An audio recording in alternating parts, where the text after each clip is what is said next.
Now that you have your mastheads created, it's time to start putting together the rest of your design. So putting together your cover lines and your secondary cover lines. And then finally, the last step would be to add the picture in the background.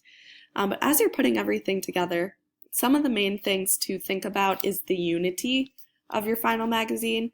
And that's what's really going to make it something that is easy to look at. Having that unified color, text, and font throughout your title and your cover lines is really important, and it should all work together with your final image. So looking at my title here, I have this same purple color repeated down at the bottom. I also have the same light blue color that's behind the 101 repeated in this circle, and it's also the same color that's found on her shirt and pants. So it's important to try and unify the colors. Try to use no more than 3 colors. So you don't want to use colors that aren't going to work well together. So if I added maybe green, yellows, and pinks into this image as well, it would be a little bit too much to look at. So make sure that your final magazine has unity within it. Something else to think about is the font style that you're using for your secondary cover lines and your cover line.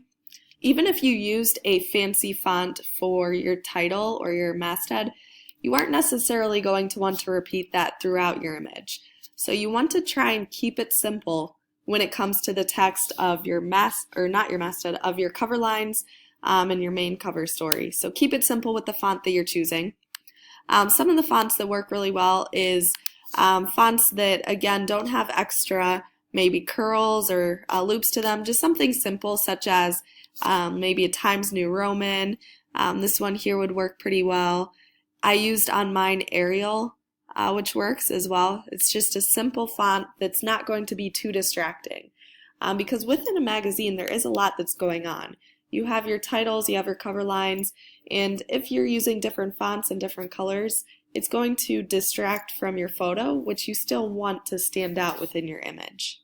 Something else to think about with your text is making sure that it does stand out enough.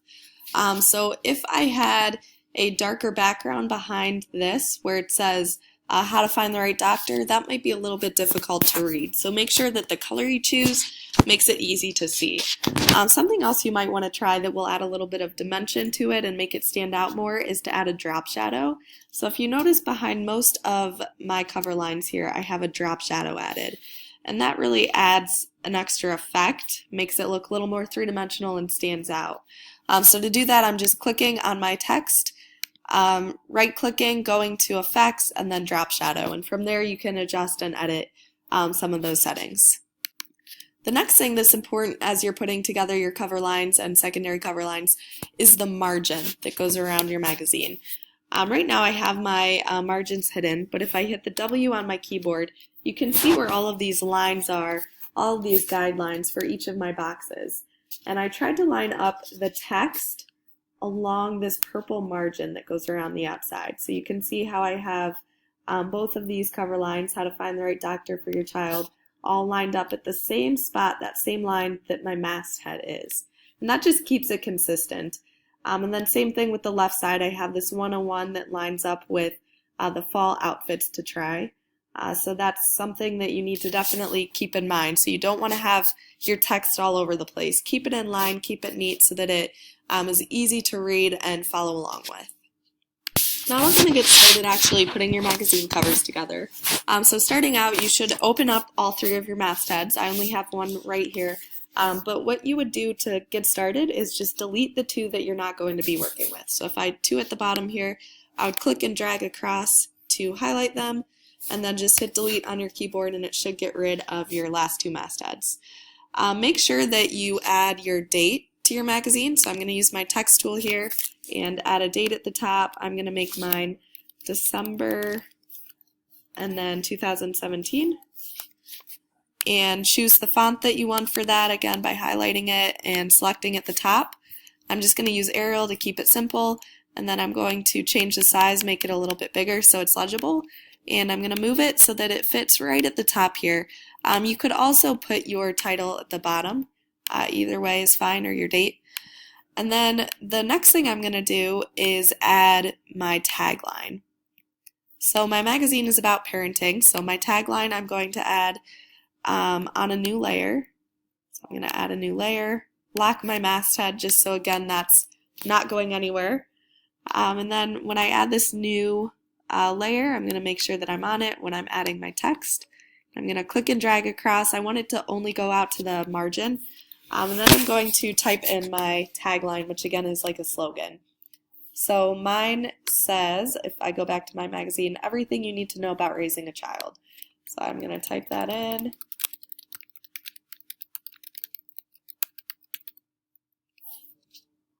So now I finished typing that in and I adjusted the size and I made it fit so that it goes from one margin to the edge over here of where my masthead is. But you could also put this at the top, but just make sure you have your tagline somewhere. The next step is going to be to add your pictures. Based off of the practice that we did with the model that you added over the masthead, it's going to be exactly the same. So I'm going to skip that explanation on this tutorial, but if you need to, go back to the last tutorial for how to set up your layers and make sure that if you have a way, have your picture go over your masthead, just like what we did with the model over the masthead. So now you should be at this point where you have your masthead and it fits together really nicely with your picture. Make sure that your picture, if I hit W, you can see that it's going all the way to the outside. So you want to stretch this to where your bleed is. So make sure that it fits all the way to the outside here. And then you should have, again, part of your picture covering up your masthead. The last step is going to be to start adding your barcode to the bottom right hand corner. So find the tutorial for that. And then there's also a tutorial for adding your cover lines and your secondary cover lines, so watch that as well before adding them. Keep in mind you want to make sure your magazine is unified, so if you need to change the colors of your masthead, that's an important step. So look at the colors that are used within the photo and try and use those same colors on your masthead. So for example, I have the same blues and purples that are found in this picture. You can use the eyedropper in this bottom left hand corner to find colors. So if you click on a color, it will pull up that palette for you. So you can see this light blue that I used up here.